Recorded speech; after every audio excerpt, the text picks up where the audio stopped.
2:47 p.m. St. Catherine's Medical Center break room. Your nappy hair is a health violation. Hold still. Dr. Marcus Wellington grabs Maya Johnson's chin, forcing her head back. His $15,000 Rolex catches light as the electric razor buzzes to life. "Don't touch me!" Maya tries to pull away, but Wellington's grip tightens. "Listen here, welfare queen. I'm the chief of cardiology. You're just another diversity hire who doesn't belong in my hospital." His voice drips contempt as dark curls fall around her chair. "This is assault! Someone stop him!" Maya's voice cracks, but the 12 staff members just watch. Some film on phones. Wellington flicks hair onto her white scrubs, grinding strands under Italian leather. "There. Now you look professional instead of like some ghetto trash." Maya's hands tremble, clutching her simple navy cardigan. A small platinum pin hides beneath her hospital badge. "Have you ever witnessed injustice so brutal it made your blood boil?" 2:45 p.m., 2 minutes. Earlier, Maya had entered quietly, carrying her modest lunch in a reusable container. The break room buzzed with afternoon chatter until Dr. Wellington's voice cut through. "So this diversity hire walks into the ER." Wellington gestured dramatically to his audience of residents. "Claims she's qualified for trauma surgery. I said, 'Honey, the only thing you're qualified for is food stamps.'" Laughter rippled through his circle. Maya found an empty table in the corner, pulling out patient charts on her tablet. She'd heard worse. 28 years old, magna cum laude from nursing school, working nights to pay off student loans while caring for her sick mother. Dr. Wellington noticed her. His pale blue eyes narrowed. 2:47 p.m. "Well, well, speaking of affirmative action disasters." Wellington approached her table, his $3,000 suit commanding attention. "That hair is a walk-in health code violation." Maya looked up calmly. "Dr. Wellington, my hair meets all hospital standards. It's properly contained." "Contained?" He laughed harshly. "That nappy mess could harbor bacteria. You're putting patients at risk with your ghetto grooming habits." The room fell silent. 12 staff members turned to watch.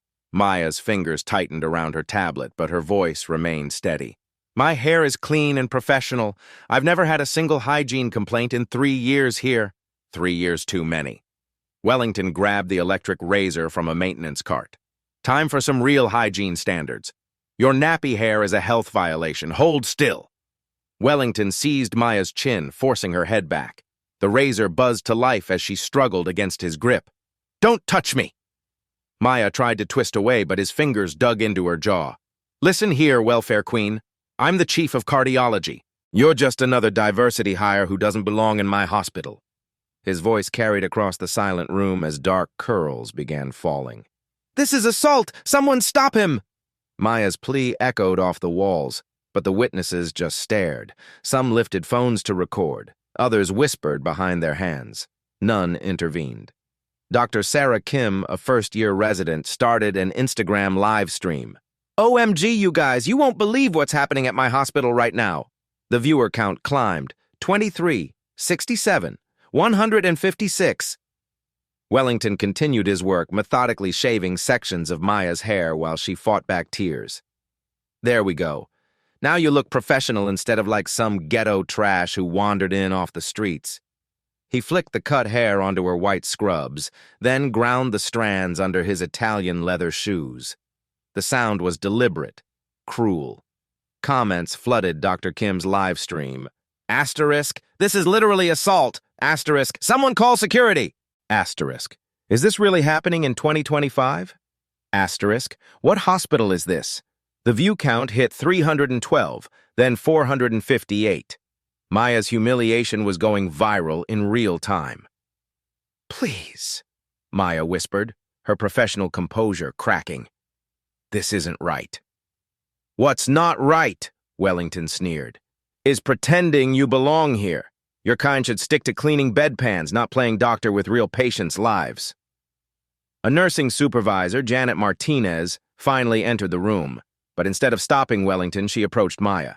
"What's all this commotion? Maya, you're causing a scene." Maya's eyes widened in disbelief. "I'm causing a scene? He just assaulted me."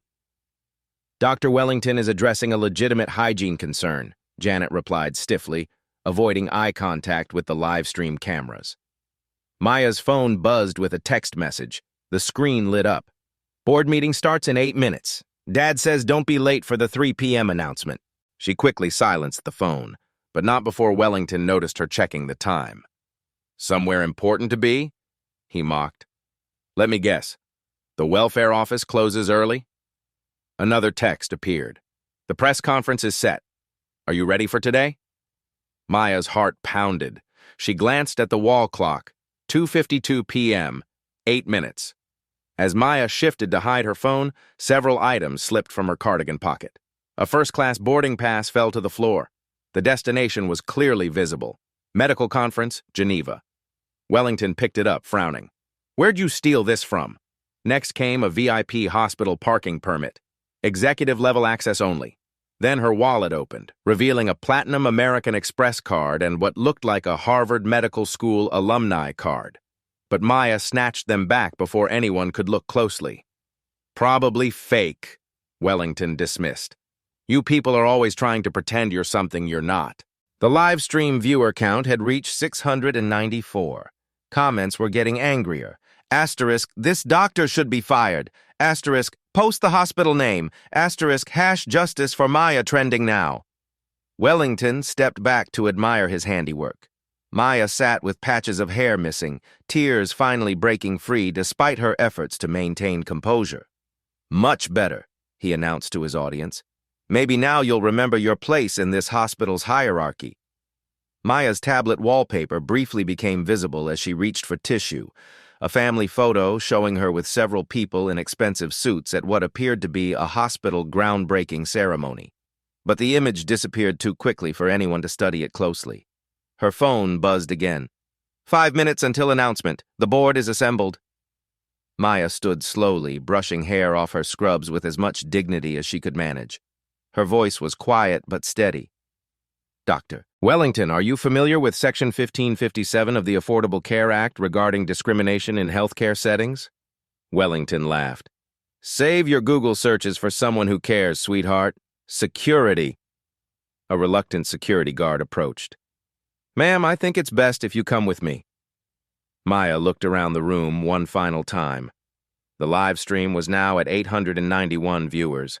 12 staff members watched her humiliation. Her assailant stood triumphant. She checked her watch, an expensive Cartier that had been hidden under her scrub sleeve. Actually, Maya said quietly, I need to be somewhere in exactly 3 minutes. The platinum pin on her hospital badge caught the light one more time as she gathered her belongings. Most wouldn't recognize it, but it bore the seal of Harvard Medical School's highest academic honor. Time was running out. 2:54 p.m. Maya stood in the doorway, patches of her natural hair scattered across the break room floor like evidence of a crime. Security guard Tom Williams, a heavy-set black man in his 50s, approached reluctantly. Ma'am, please don't make this harder than it needs to be, Tom said quietly. Maya met his eyes. Tom, you've known me for 3 years. Have I ever caused trouble? Tom's jaw tightened. No, ma'am, you haven't. But I got my orders. Wellington smugly adjusted his tie. Finally, someone with sense. Remove this disruption from my hospital. The live stream viewer count climbed steadily. 1,247, 1,502, 1,798. Comments flooded Dr. Kim's screen. Asterisk, someone get her name and sue, asterisk.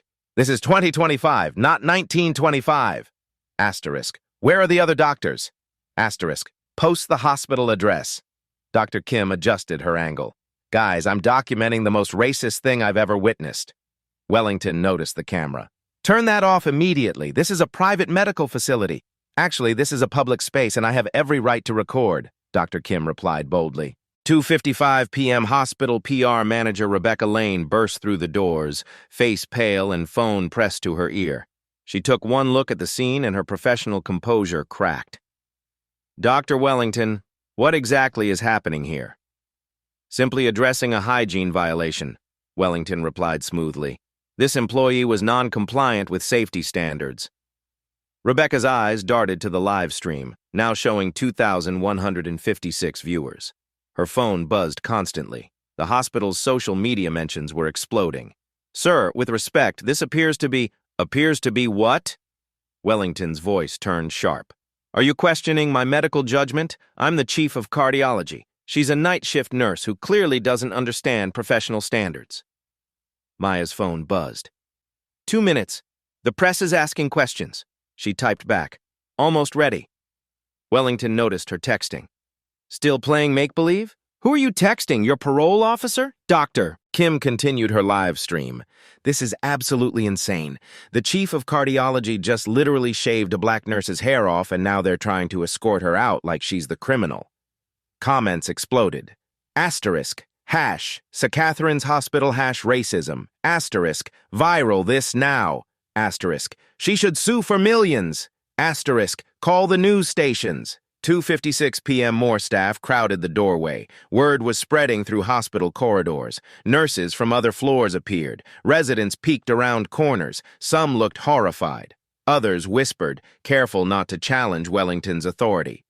Dr. James Park, a Korean-American surgeon, stepped forward. Marcus, maybe we should... Should what, James? Wellington's eyes blazed. Coddle another diversity hire who can't handle basic professional standards? This is exactly what's wrong with modern medicine.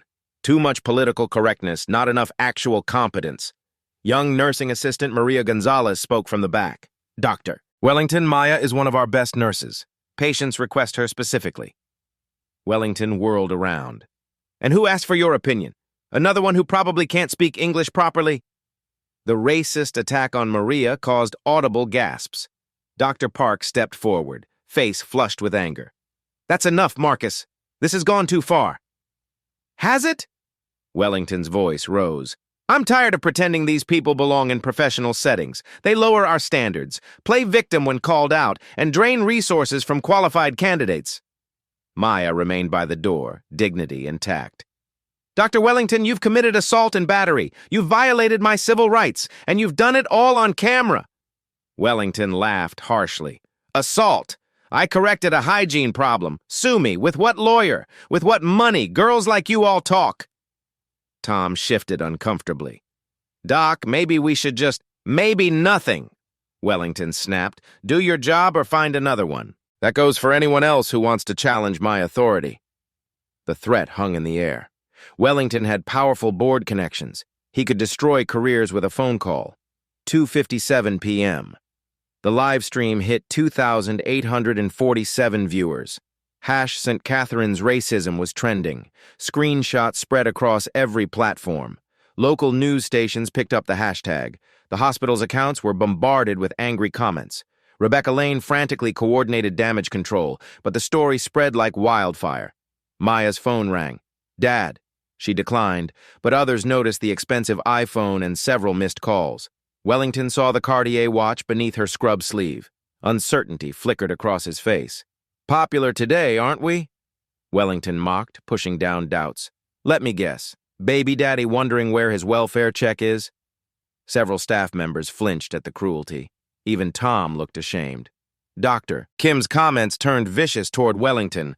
Asterisk. This man is pure evil, asterisk. Fire him now, asterisk. Someone docks this racist. Maya checked her watch. 1 minute. Dr. Wellington, do you know what happens when discrimination lawsuits hit teaching hospitals? Wellington's smirk faltered.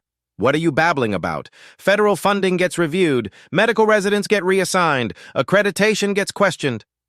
Maya's voice remained calm. Are you familiar with Title VII of the Civil Rights Act? I'm familiar with uppity nurses who don't know their place, Wellington shot back, but with less confidence.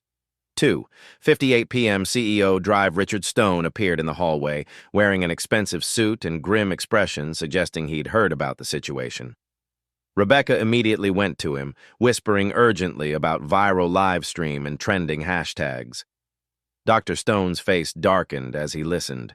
His eyes found Maya across the room, not with pity but with something like recognition. Wellington straightened confidently. Richard, good timing. I was just handling a personnel issue. Some people can't accept constructive feedback. Dr. Stone observed silently, taking in Maya's shaved head, scattered hair, filming phones, and crowded staff. Marcus, Dr. Stone said slowly, perhaps we should discuss this privately. Nothing to discuss. Basic hygiene enforcement, hospital policy. Maya's phone buzzed. 1 minute, everyone's waiting. She typed back. On my way. Wellington caught her texting. Still living in Fantasyland? Who are you possibly texting that matters? 2:59 p.m. The live stream reached 3,402 viewers. Someone had posted the hospital's phone number and board members' names in the chat. Last chance, Tom said softly. Please just come with me, peaceful-like. Maya looked at Tom with sympathy. You're a good man, Tom. You're just following orders. But some orders are wrong. Wellington stepped closer, whispering menacingly, Listen carefully, welfare queen.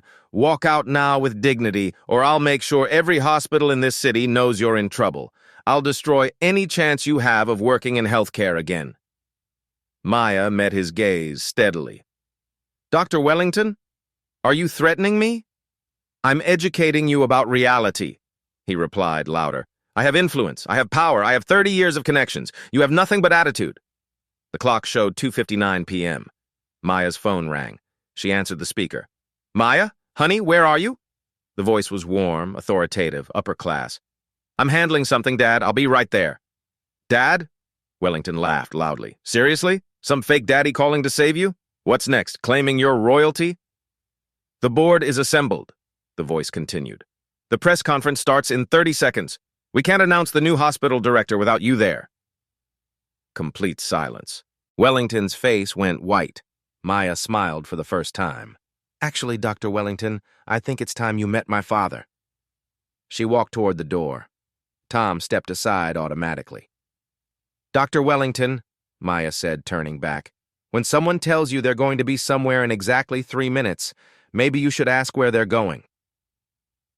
The live stream hit 4,127 viewers as Maya headed toward the elevator to the executive conference room. Behind her, Wellington stood frozen. The electric razor fell from his numb fingers, clattering beside the scattered remnants of Maya's hair. 3 p.m., executive conference room, 20th floor. Maya stepped out of the elevator into the marble-floored executive suite. Through floor-to-ceiling windows, the city sprawled below. A mahogany conference table dominated the room, surrounded by 12 leather chairs occupied by St. Catherine's board of directors. At the head of the table sat Chairman Robert Johnson, Maya's father. 62 years old, distinguished silver hair, wearing a $5,000 suit that commanded respect. His eyes softened when he saw his daughter's shaved head, but his expression remained professionally neutral. Ladies and gentlemen, Chairman Johnson announced to the room, I'd like you to meet our new hospital director, my daughter, Dr. Maya Johnson. The board members, mostly older white men in expensive suits, turned to study Maya. Several looked surprised at her appearance, but none dared question the chairman's choice. Maya took her seat at the table, pulling out a leather portfolio. Thank you, Dad. Before we begin the press conference, I need to address an incident that just occurred downstairs. She opened her tablet, showing the live stream that was still running. The viewer count had exploded to over 8,000. 20 minutes ago, Dr. Marcus Wellington, our chief of cardiology, physically assaulted me in the break room. He shaved my hair without consent while making racist remarks. The entire incident was broadcast live and is now viral across multiple platforms. 3:01 p.m. break room simultaneously. Back in the break room, Wellington stood frozen as the implications crashed over him. The live stream was still running. Dr. Kim held her phone steady, capturing his pale, sweating face. Did she just say hospital director? Wellington whispered. Dr. Stone stepped into the room, his expression grim. Marcus, you need to come with me now. The CEO's tone left no room for argument. Wellington's legs felt weak as he followed Dr. Stone out of the break room, leaving behind the scattered hair and the watching eyes of 30 staff members. Tom Williams shook his head slowly. 3 years that girl's been working here. 3 years, and she never once acted like she was better than anybody else. 3:02 p.m., executive conference room. Maya continued her presentation to the board. As you can see from the social media metrics, this incident is causing severe reputational damage to our institution. She pulled up real-time statistics on the wall monitor, *Twitter, #St. Catherine's racism trending with 47,000 tweets, *Instagram, 15,000 posts tagged with #justice, for Maya *, TikTok, Original video shared 23,000 times in 20 minutes, Facebook. 156 news articles already published. Our hospital's Google reviews have dropped from 4.2 stars to 1.8 stars in the past hour, Maya reported clinically. We've received 847 phone calls, 90% demanding Dr. Wellington's termination. Board member Patricia Westbrook, a sharp-eyed woman in her 70s, leaned forward. Maya, I'm sorry this happened to you. What are you recommending? Maya's voice remained steady and professional. Dr. Wellington committed assault, battery, and violated multiple federal civil rights statutes. But more importantly, his behavior reveals systemic issues that need immediate correction. She clicked to the next slide showing hospital employment statistics. Currently, our physician staff is 78% white male, 12% white female, 7% Asian, and only 3% Black or Hispanic. Our nursing staff shows better diversity, but leadership positions remain overwhelmingly white. Chairman Johnson nodded grimly. What's your proposed solution? Complete overhaul of our hiring, promotion, and disciplinary processes, zero tolerance for discrimination, mandatory bias training for all staff, and immediate termination of Dr. Wellington. 3:03 p.m., CEO's office. Dr. Stone closed his office door and turned to face Wellington, who slumped in a chair like a deflated balloon. Marcus, in 30 years of hospital administration, I've never seen anything this catastrophic, Dr. Stone said quietly. Do you understand what you've done? Wellington's voice was barely a whisper. I didn't know who she was. That's exactly the problem, Dr. Stone exploded. It shouldn't matter who she was. You assaulted an employee! You made racist comments on camera! You've destroyed this hospital's reputation! Wellington looked up with desperate eyes. Richard, we've been friends for 20 years. There has to be something. There's nothing! Dr. Stone cut him off. The board is meeting right now. Maya Johnson, the woman whose hair you shaved, is about to become my boss, and the first item on her agenda is your termination. Wellington's face crumpled. My career, my reputation. Should have thought about that before you decided to humiliate someone based on the color of their skin. 3:04 p.m., executive conference room. Maya addressed the board with calm authority. I propose we handle this crisis in 3 phases: immediate response, short-term reform, and long-term systemic change.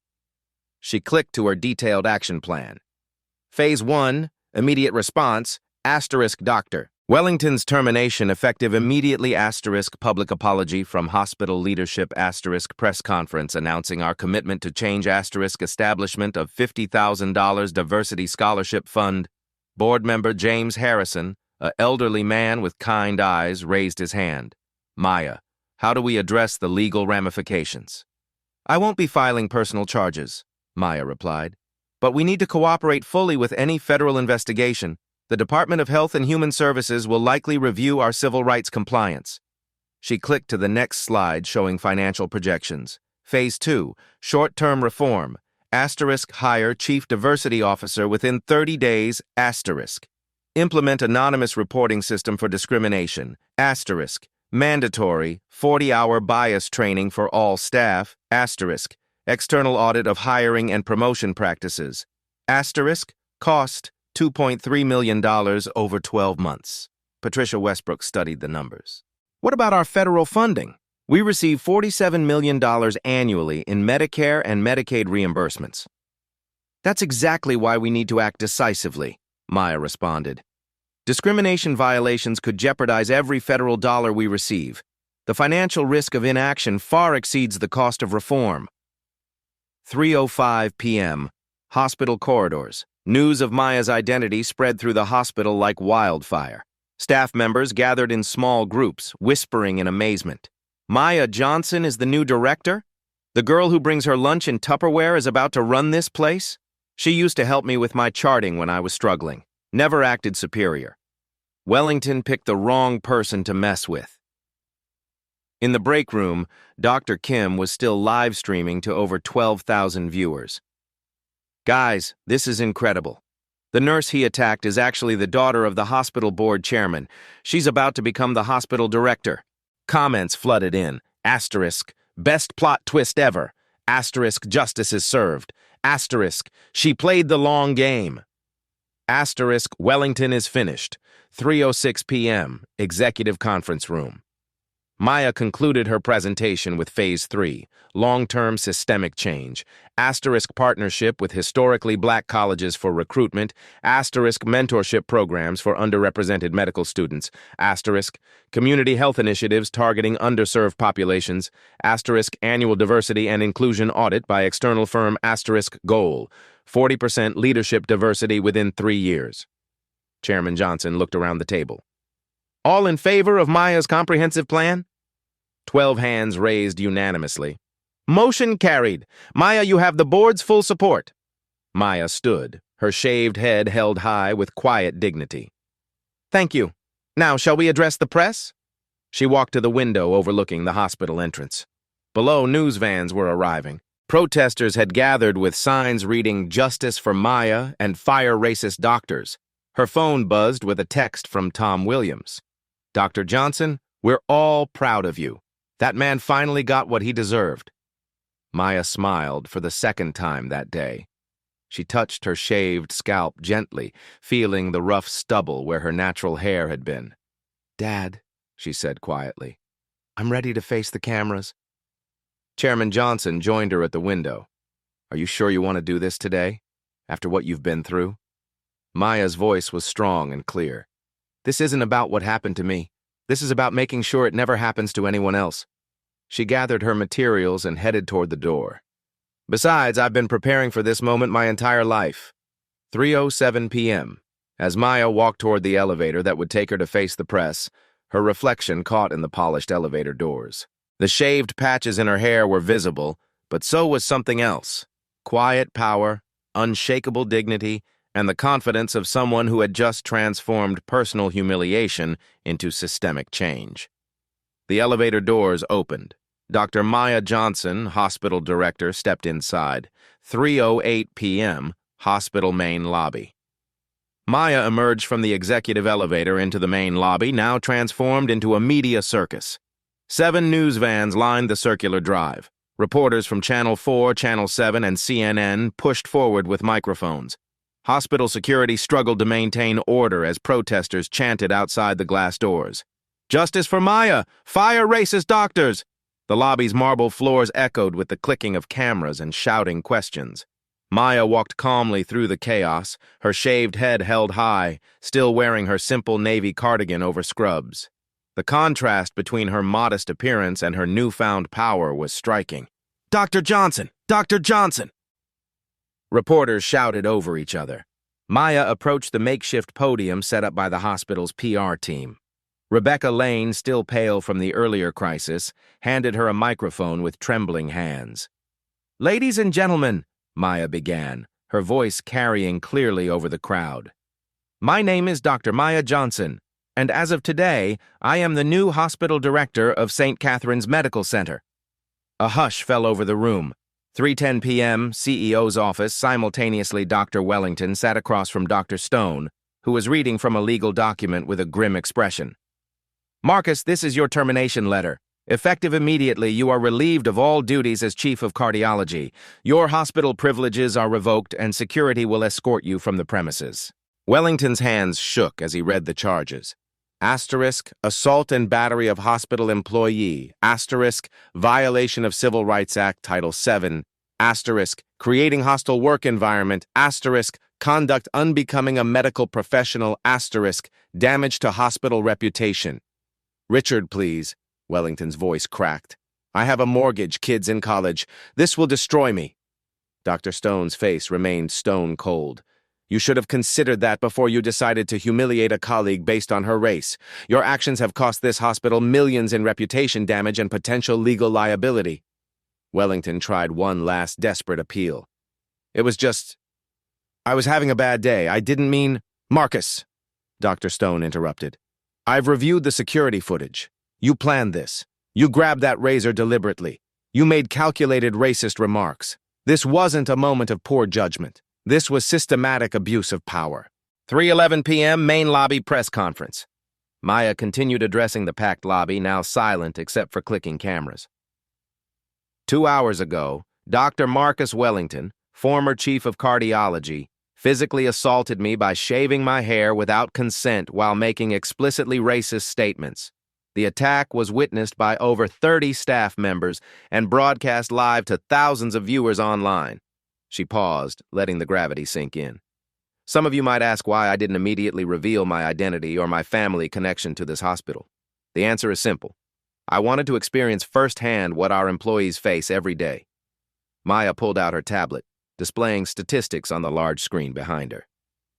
Here are the facts about discrimination in healthcare. Black nurses report experiencing workplace racism at rates 340% higher than white colleagues. Only 6% of hospital CEOs nationwide are black women. Discrimination lawsuits against hospitals increased 67% in the past 3 years.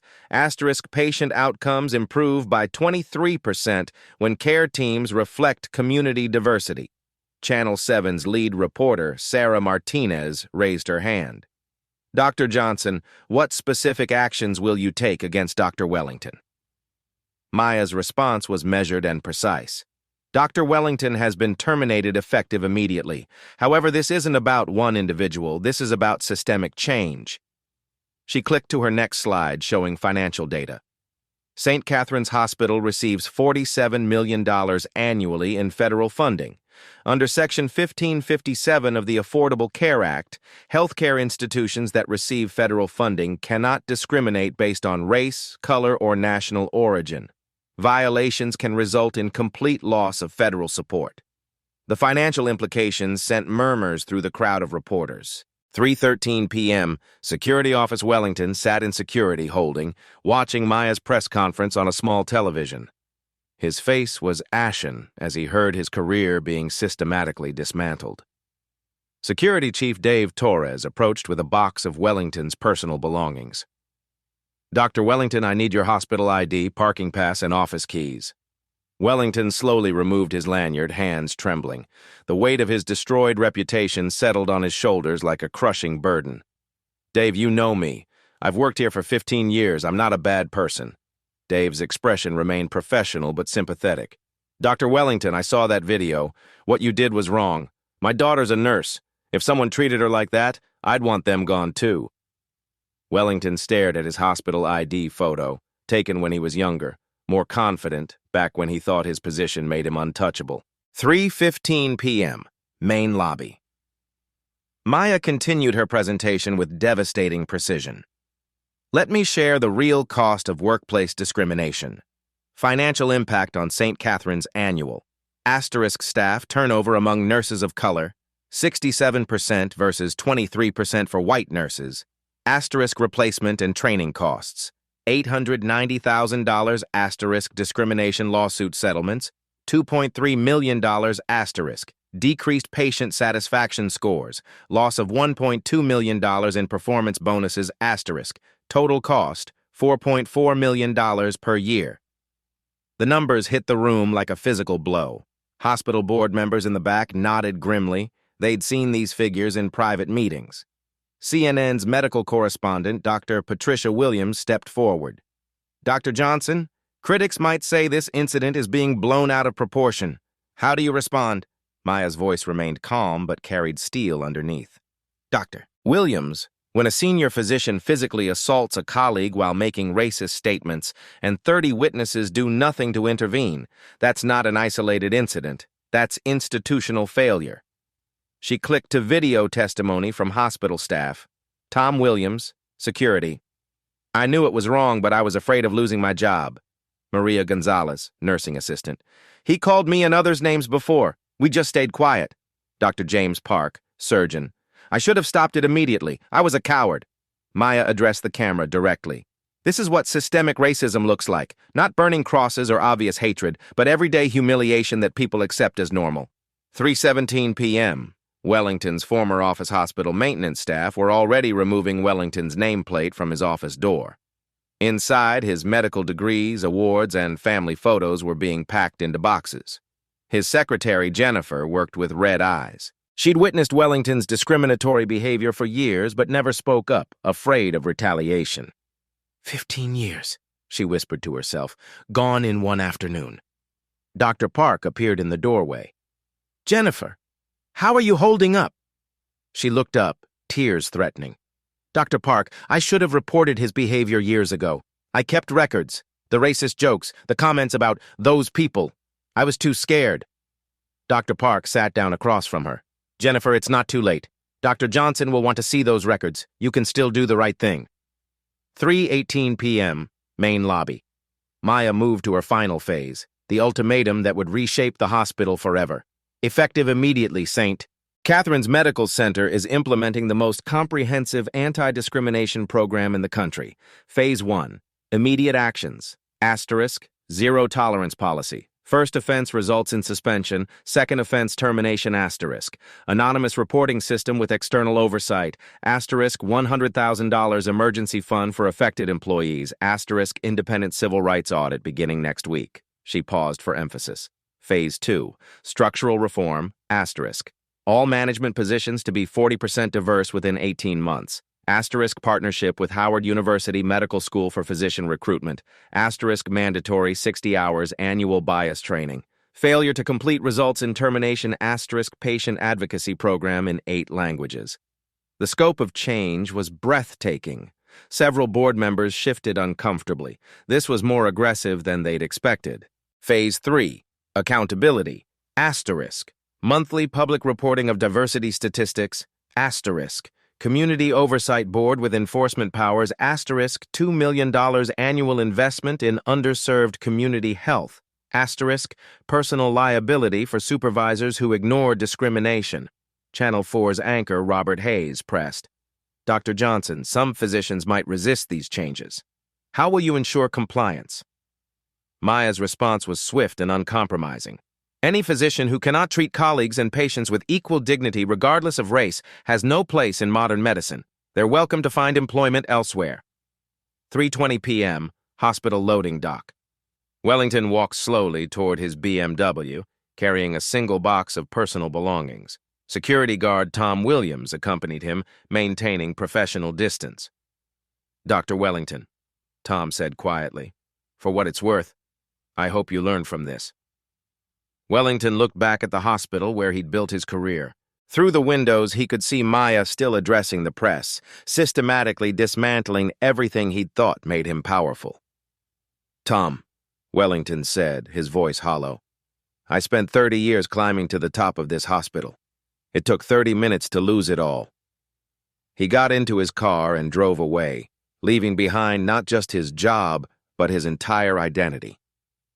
3:22 p.m., main lobby conclusion. Maya concluded her press conference with quiet authority. To every healthcare worker watching this, you deserve dignity, you deserve respect, you deserve a workplace free from harassment and discrimination. To every patient in our community, you deserve care from professionals who see your humanity first, regardless of the color of your skin. And to anyone who thinks they can abuse their power without consequences, the era of silence is over. She stepped away from the podium as reporters shouted follow-up questions. The live stream viewer count had reached 47,000. Maya's protocol was trending nationwide. Maya walked back toward the elevator, her modest cardigan and hospital scrubs a stark contrast to the executive power she'd just displayed. As the elevator doors closed, her reflection showed a woman who had transformed personal humiliation into institutional revolution. The quiet power of systematic change had won over the loud abuse of temporary authority. 1 week later, 3:15 p.m., Maya stood in her new corner office, formerly Wellington's domain. The mahogany desk now held patient satisfaction reports and diversity implementation plans instead of golf trophies and medical journal ego pieces. Through floor-to-ceiling windows, she watched news crews finally packing up from the hospital entrance. Her assistant knocked softly. Dr. Johnson, you have the termination hearing results. Maya opened the sealed envelope from the hospital's legal department. The medical board had acted swiftly. Dr. Marcus Wellington, final disposition. Asterisk. Employment terminated for cause asterisk. Medical privileges permanently revoked at St. Catherine's asterisk. Referred to State Medical Board for license review. Asterisk. Banned from all hospital premises. Asterisk. No severance package or benefits continuation asterisk. Public apology required as condition of neutral reference. Maya set the document aside without satisfaction. This was justice, not revenge. 3:20 p.m. Hospital break room, the same location. The break room had been transformed. A large plaque now hung where Wellington had humiliated Maya. Maya's protocol, zero tolerance for discrimination, implemented March 15, 2025. Nursing staff gathered around new diversity training materials. Tom Williams, promoted to Director of Workplace Safety, led the session.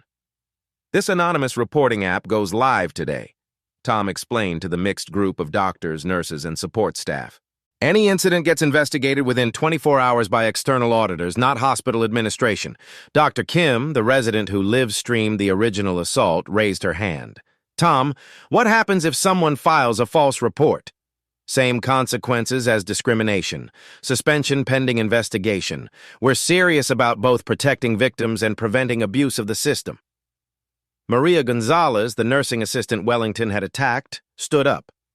I want everyone to know. I filed 3 reports this week.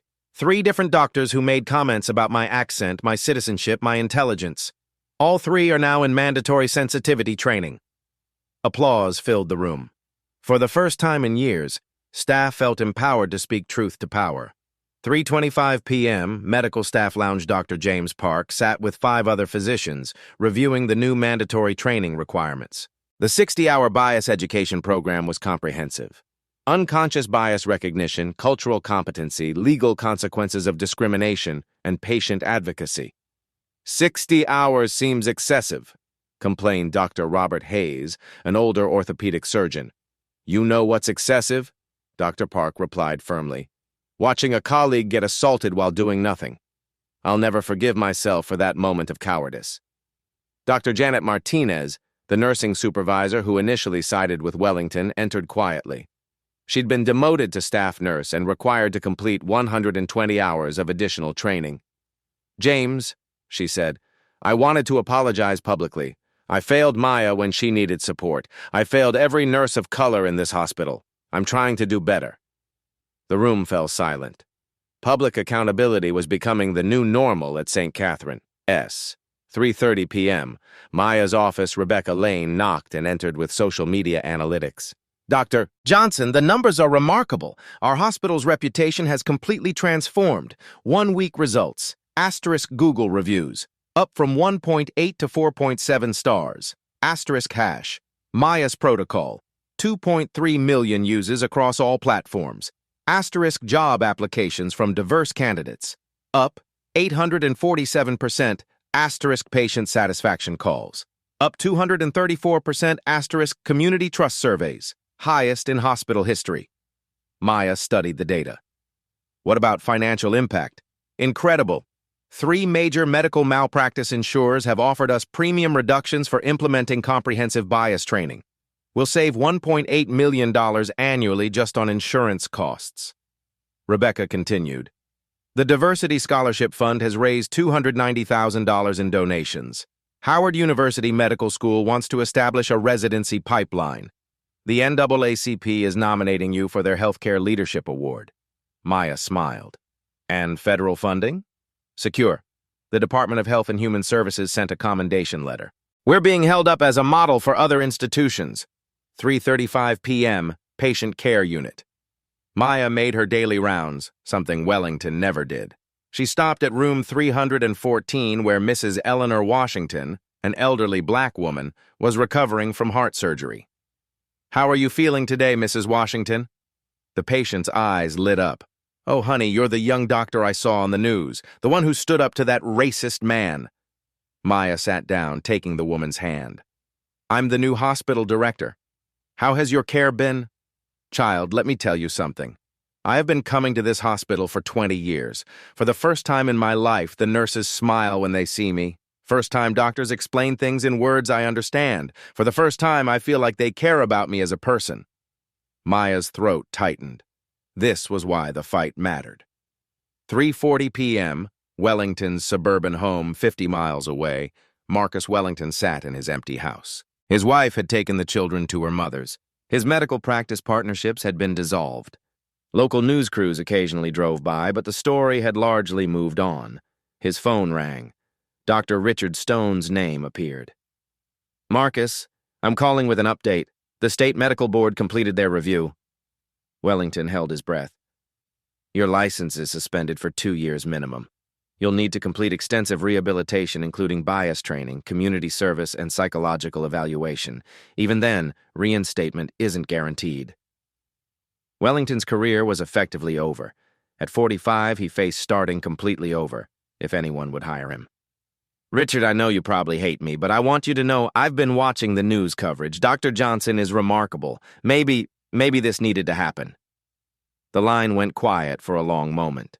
Marcus, acknowledgement isn't enough, but it's a start. SAR, 3:45 p.m. Hospital Auditorium. Maya addressed 200 staff members at the mandatory all-hands meeting. A banner behind her read, St. Catherine's Commitment, Excellence Through Equity. Today marks 1 week since we began transforming this institution. Here's what we've accomplished. Immediate changes implemented. *23 discrimination reports filed and investigated. *8 physicians completed accelerated bias training. *5 supervisors removed from management roles. *3 new partnerships with minority-serving medical schools. Anonymous reporting system fully operational with 98% staff participation. She clicked to implementation metrics. Systemic reform progress. Chief Diversity Officer hired, Dr. Patricia Williams, former CNN correspondent. Community Oversight Board established with enforcement powers, $2. 1 million budget allocated for bias reduction programs, 127 hospitals nationwide requesting consultation on Maya's protocol, federal recognition as Model Institution for Healthcare Equity. Dr. Park stood up. Dr. Johnson, how do we measure success long-term? Maya's response was precise. 3 metrics matter. Patient outcomes by race must be statistically equal within 2 years. Staff retention among underrepresented groups must match or exceed majority retention. Community trust surveys must show continuous improvement. She paused, looking across the diverse faces in the audience. But the real measure of success is simpler. Can every person in this room go to work without fear of discrimination, humiliation, or abuse? Can every patient receive care based on their medical needs rather than the color of their skin? Tom Williams stood and began applauding. The entire auditorium rose in sustained ovation. 3:50 p.m., Maya's office. As the meeting concluded, Maya returned to her office. On her desk sat a handwritten letter. Dr. Johnson, I was one of the residents who watched your assault and did nothing. I was a coward. But watching your transformation of this hospital has inspired me to be better. Thank you for showing us that real power comes from lifting others up, not tearing them down. Dr. Sarah Kim. Maya touched her hair, now growing back in short, natural curls. The physical wound was healing, but the institutional changes would last decades. She opened her laptop to review tomorrow's agenda, finalizing partnerships with 3 historically black colleges, interviewing diverse medical director candidates, and reviewing patient outcome data by demographic. The quiet revolution continued, one policy change at a time. Outside her window, the sun set over a hospital that had been fundamentally transformed, not through violence or revenge, but through systematic, intelligent reform that proved dignity could triumph over discrimination. **. 1 year later, March 15, 2026, **. Maya stood at her office window, watching the morning shift change at St. Catherine's Medical Center. Her natural hair had grown into a beautiful crown of curls, a stark contrast to the shaved patches from exactly 1 year ago. On her desk sat 2 items, the original photo of her humiliation and a letter from Harvard Medical School announcing the Maya Johnson Fellowship for Healthcare Equity, funded with a $5 million endowment. Maya had transformed her trauma into triumph. She kept the photograph not as a reminder of pain, but as proof that dignity could emerge from degradation. The assault that was meant to silence her had instead amplified her voice nationwide. That day, I learned that real power isn't the ability to humiliate others, she reflected during a recent interview. Real power is the capacity to transform systems so no one else experiences that humiliation. She used the incident as a teaching tool in every hospital orientation, mentoring young nurses who faced similar discrimination and speaking at medical conferences about unconscious bias. The Maya's protocol had spread like healing medicine across American healthcare. 847 hospitals in 23 states implemented the full program. Workplace discrimination incidents down 67% nationally. Healthcare worker diversity up 234%. $47 million in federal grants awarded to participating institutions. 12,000 medical professionals completed bias training. But Maya measured success differently. Statistics matter, but individual stories matter more, she said. Maria Gonzalez had been promoted to nursing supervisor. Dr. James Park now led the hospital's bias prevention committee. Even Tom Williams had been promoted to director of workplace safety, ensuring no employee would ever stand alone against abuse again. Maya's story had sparked a national conversation about dignity in healthcare. Congressional testimony led to $150 million in federal funding for equity initiatives. International medical journals published her research. The World Health Organization invited her to address bias in global healthcare systems. The girl they thought they could silence became the voice of systematic change, noted a Harvard Business Review case study on her leadership. Maya's approach, using data instead of anger, policy instead of protests, education instead of retaliation, had proven that intellectual solutions lasted longer than emotional responses. Maya's philosophy had become a healthcare industry standard. Treat the system, not just the symptoms. Rather than simply punishing Wellington, she had diagnosed the institutional disease that created him. Rather than seeking personal compensation, she had built systems ensuring future protection for thousands. Revenge would have satisfied my anger for a day, Maya explained to Time magazine. Reform will protect people for decades. Her story proved that preparation meeting opportunities could overcome prejudiced meeting power. Her Harvard education, her father's connections, her strategic thinking, all had converged at the moment she needed them most. Maya's work was far from finished. She now served on boards of 3 major medical schools, consulted with 127 hospitals on implementing equity protocols, and testified regularly before Congress on healthcare discrimination. Wellington had faded into obscurity. His medical license permanently revoked, his career destroyed, his family relationships strained. He had become a cautionary tale rather than a power player. Maya felt no satisfaction in his downfall, only determination that no other healthcare worker would face what she had endured. Maya concluded her Harvard keynote address with a direct challenge. Every person in this auditorium has witnessed workplace discrimination. Every single one. The question isn't whether you've seen injustice, it's whether you've had the courage to stop it. She looked across the packed auditorium of future healthcare leaders. To every medical student here, you'll encounter bias in your career. When you do, remember that silence is complicated. Speak up, act up, stand up, stand. To every practicing physician, your colleagues are watching how you treat people who look different from you. Be the example that proves excellence comes in every color. To every healthcare administrator, your policies either protect dignity or enable discrimination. Choose carefully. Maya stepped away from the podium to thunderous applause, but her final words carried over the ovation. Have you witnessed workplace injustice and stayed silent? Share your story in the comments. Your voice matters. Your courage can change everything. Asterisk, asterisk. If Maya's story inspired you, share this video with 3 colleagues who need to see that quiet strength can transform entire systems. Asterisk, asterisk.